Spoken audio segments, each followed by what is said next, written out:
Hai guys, seberapa murah sih kalian dapat mainan yang lagi dipengen banget? Langsung aja lah, nggak usah basa-basi. Ini saya dapat G-Frame FA Gundam Aerial, harganya cuma 30.000. Ya, 30.000 rupiah alias ya 2 mangkok bakso kali ya. Wait, sebelum kalian ngomong dan kemakan gosip kayak mana Polisma enak nyuruh jajan mainan murah tapi dia jajanan di Jepang terus. nih ya, bukti nyata kalau saya dapat banyak wishlist dari Indonesia, negara kita tercinta ini. Dari yang nggak murah dulu deh. Ini ada HG Aerial, sebijinya saya dapat 150 ribuan. Kalau HG kayak ginian mah ya red kali 70-an lah ya. Yang paling murah dan best deal buat saya mungkin HG Lightning Gundam ini secondan, harganya cuma 30.000.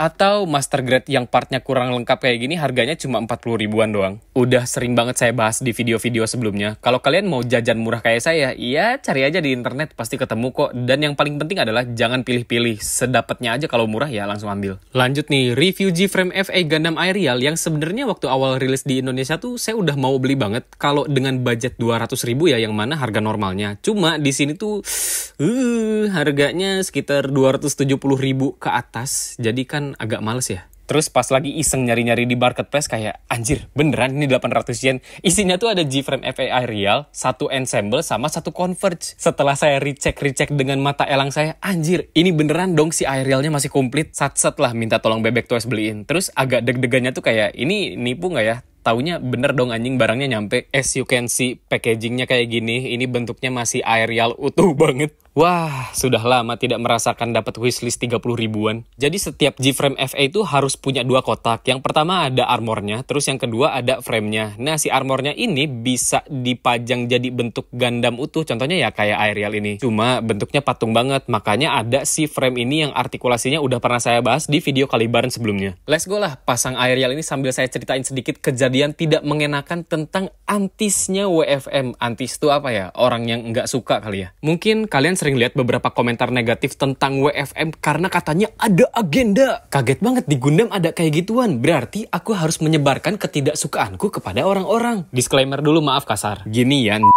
nggak sukanya saya sama Barbatoser, kalau dia lagi sharing betapa bagusnya Ibo dan kerennya Barbatos sesuai konteks dan situasi, ya nggak akan saya gangguin dong. Misal lagi ada yang sharing kayak, wah ternyata Ibo ceritanya keren ya, atau MGS di Barbatos setelah dirakit kualitasnya bagus ya, nggak akan dong saya komenin cerita Ibo sampah kayak sinetron di season 2, atau Flauros dideketin sesama jenis, yah endingnya lesbi. Emang ngerusak kesenangan orang di depan mukanya langsung. Mungkin sedikit isu yang mau diangkat WFM ini bukan buat kamu. Terus opini dan selera kamu juga orang-orang yang sependapat dengan kamu bukan menjadikan acuan kalau seri itu jelek. Saya sih nggak ngerti ya sama orang-orang yang mungkin udah bisa menjadi influence buat orang lain terus ngomong kayak WFM jelek karena banyak agenda. Bro, isu yang diangkat dalam seri Gundam itu ada banyak. Salah satunya genosida. Kalau di Ibo, child and human trafficking, terorisme, rasisme. Yang intinya tuh semuanya adalah war is bad. Tapi kenapa yang bikin kalian melek banget dan vokal itu adalah isu yang bukan isu utama dari seri Gundam tersebut. Ini saya nggak tahu ya, apakah ada konten kreator yang punya influence atau misalnya sekedar orang sok tahu yang beropini di luar sana bilang kayak Gundam zaman sekarang kok jadi kayak gini ya. Bro, dari tahun 1979, kalian pikir siapa yang naikin franchise Gundam? Apakah Pegundamers yang sering merakit model kit? Ya, bukan.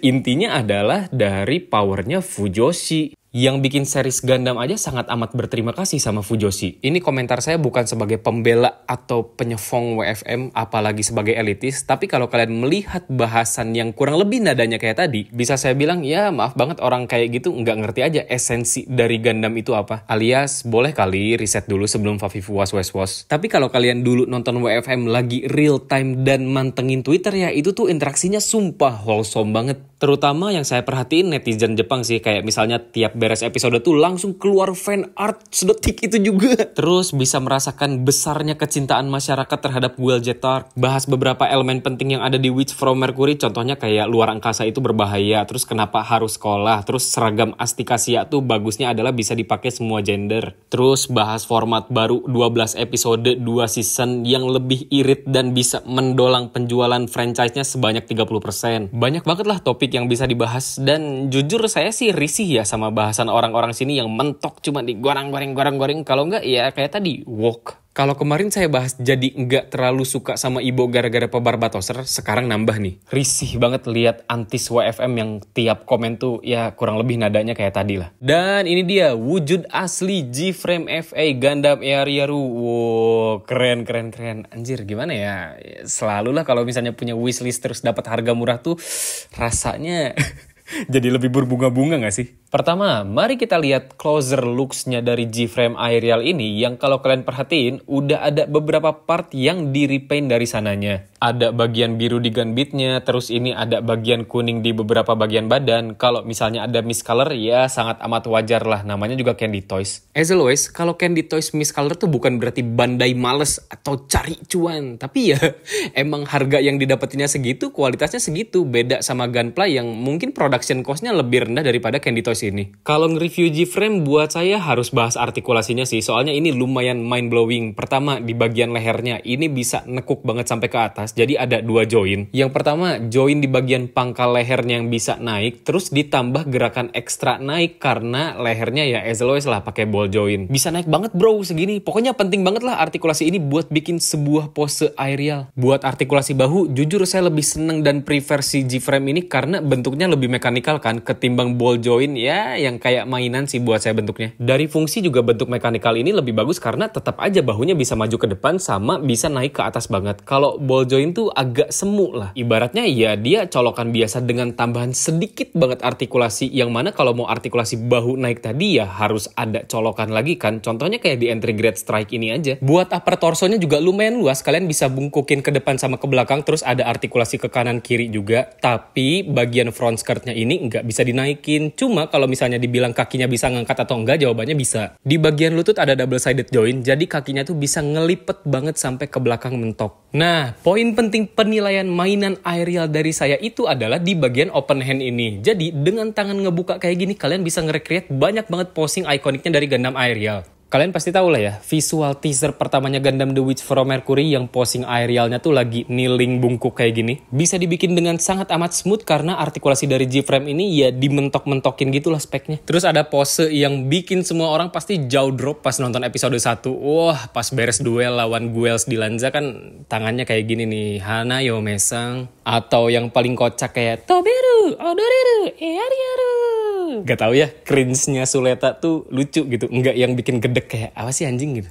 Dan ini pose yang bikin saya nggak bisa move on dari WFM tuh waktu Aerial lagi terbang-terbang di MV-nya Shukufuku Yoasobi. Damn, it's hitting right here in my meow meow. Sampai sekarang juga kalau nontonin MV-nya Yoasobi yang itu tuh bawaannya masih mellow. Nggak tahu kenapa, padahal Aerialnya cuma terbang-terbang gitu doang loh. Terus ini ada sebuah tips dari saya. Jadi kan colokan shieldnya Aerial tuh misah ya sama gunbitnya. Daripada hilang atau ditaruh di tempat lain, mending ditaruh di backpacknya aja. Next, kualitas Candy Toys zaman sekarang tuh udah speechless lah buat saya. Kayak contohnya si gunbit ini beneran bisa dipecah jadi 11 biji dan bisa disatuin jadi shieldnya Aerial. Tapi nggak ngerti kenapa ya Candy Toys-nya Gundam itu biasanya nggak bisa bikin gimmick receh kayak segampang nyopotin beam saber dari punggungnya gitu. Tapi gimmick-gimmick utamanya tuh kebanyakan bisa, kayak Aerial inilah yang gunbitnya bisa jadi shield. Dan ini ada beberapa action pose dari Aerial. Pertama waktu masih pakai gunbit, terus yang kedua gunbitnya udah dipecah bisa bikin jadi shield kayak gini. Pokoknya dari saya approve banget lah G-Frame Aerial ini tuh, atau lebih tepatnya G-Frame FA secara general. Dan ini ada side by side-nya G-Frame FA Aerial dengan HG-nya. Kalau mau ngomongin murah mana, ya jelas lebih murah HG-nya lah. Dengan ukuran juga ya lebih gede HG-nya kan kelihatan banget. Terus ini juga ada side by side-nya dengan G-Frame FA Gundam Caliburn. Ya saya sebagai yang sudah jatuh terjerumus ke dalam rabbit hole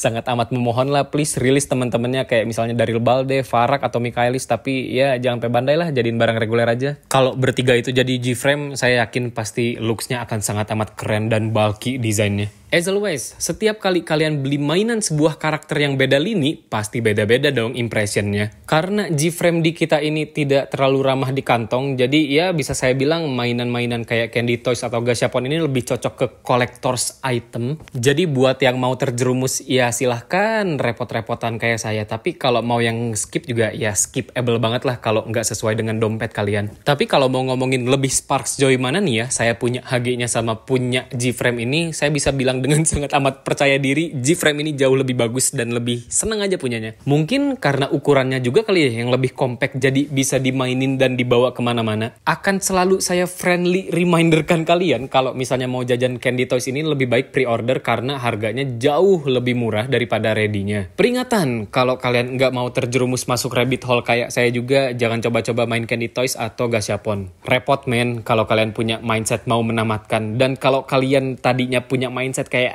nggak apa-apalah beli satu, ya saya sih nggak nanggung aja ya kalau ntar beranak pinak. Terima kasih banyak ya yang udah nonton video ini sampai akhir. Ingat, jangan jadi fans yang menyebalkan. Kalau kalian ngelihat ada orang yang lagi bersenang-senang, janganlah ganggu kesenangan orang tersebut. Saran saya sih kalau mau komentar ya yang sama-sama nge-hype aja. Kalau kalian punya ketidaksukaan atau ketidaksetujuan, disimpan saja di dalam hati. Nggak usah didiskusikan apalagi di debat karena orang lain juga tidak peduli. Sampai jumpa di video berikutnya ya. Dadah.